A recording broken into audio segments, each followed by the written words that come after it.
This hymn is a tremendous hymn as far as its explanation of who God is. Obviously, the message is there. A true friend. All our needs and sorrows bear. Bring it to the Lord in prayer. He cares. He sustains. I don't know about you, but how many times we fail to really realize what a friend we do have in the Lord.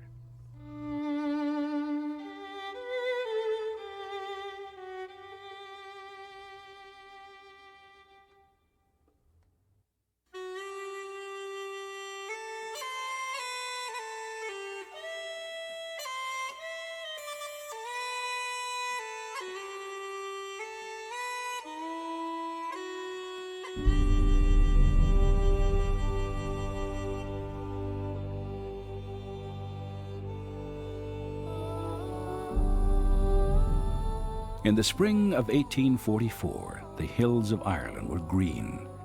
Clouds drifted across painted skies. And for a young Irishman, the future was filled with hope and promise.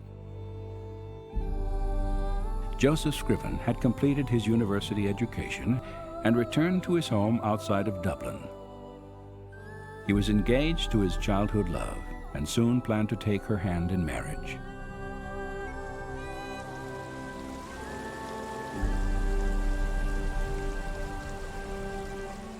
On the day before their wedding, Scriven's fiancée rode out to meet him along the banks of the River Bann. In a terrifying instant, her horse was startled and she was thrown headfirst into the rushing waters. Knocked unconscious by the fall, she drowned moments before Scriven arrived. And they were taking the body out of the water, and he was close enough to look, and he looked into the face of the girl that he was supposed to marry the next day. As he said later, he said, the bottom of my world seemed to just disappear. And he said, no, wherever I looked after that in Ireland, I always was reminded of the wonderful day I had looked forward to that never had occurred.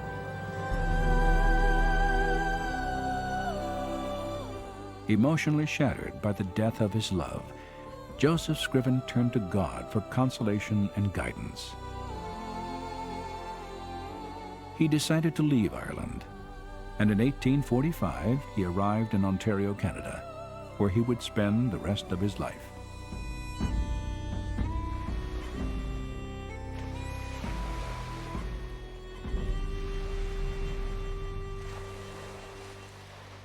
Scriven settled near the town of Port Hope on the shores of Lake Ontario.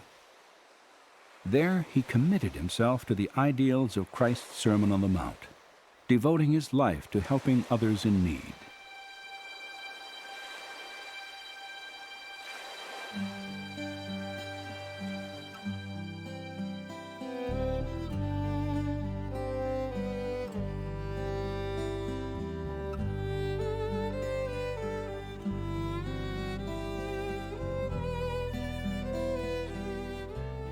Each day he walked these roads assisting widows, the sick, and the poor. It was said that he never once denied a request for help, and that his greatest desire was to reflect the love of God through his life. For nearly 40 years, Joseph Scriven was a living light of charity and faith in this small Canadian town. And for his acts of kindness, he came to be known as the Good Samaritan of Port Hope. So he devoted his life to love and good deeds for the people of his community there. And they saw him walking down the street carrying a sawhorse and a saw, and someone in the community said, well, there's Joseph Scriven. He's willing to saw wood for anyone. And this particular individual said, boy, I'd like to hire him to do it for me. I'd love to find a sober young man to cut wood for me. And this individual responded, well, you won't get Joseph Scriven because he only helps the people who cannot pay or have no resources for which to reimburse you. So he really did want to help people out of the goodness of his heart because of God's grace.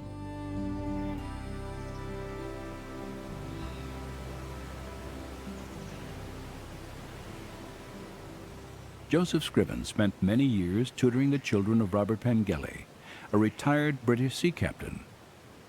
It was in this house that he met and fell in love with Pengelly's niece, Eliza Roche. They were to be married in the spring of 1854. Yet only weeks before their wedding, tragedy struck Scriven's life for a second time. Eliza Roche became ill with pneumonia. Despite Joseph's vigilant care, she died at the age of 23. Once again, Scriven was heartbroken by the loss of a woman he loved. And once again, he found strength by turning to a God he looked upon as his closest friend.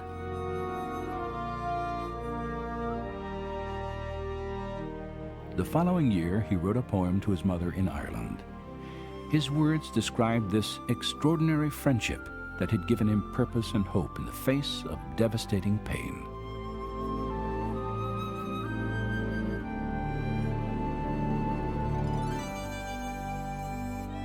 What a friend we have in Jesus, all our sins and griefs to bear. What a privilege to carry everything to God in prayer. Oh, what peace we often forfeit. Oh, what needless pain we bear. All because we do not carry everything to God in prayer. In simple yet eloquent language, Joseph Scriven, a man well acquainted with sorrow and loneliness, had defined for the world the essence of a right relationship with God.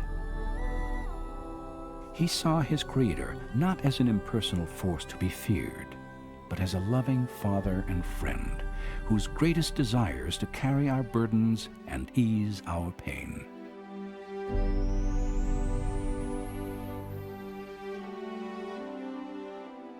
For the rest of his life, Scriven would continue to demonstrate his faith throughout Port Hope. And today, more than a century after his death, his profound insights into the true character of God still resound through the legacy of a timeless hymn.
Joseph Scriven's poem was first published anonymously.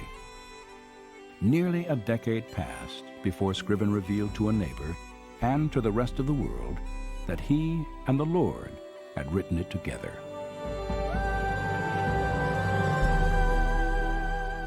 Today, What a Friend We Have in Jesus stands among the most beloved hymns ever penned. And outside of Port Hope, a monument commemorates the life and work of a humble yet remarkable man who trusted God with the deepest burdens of his life and walked with him as his friend.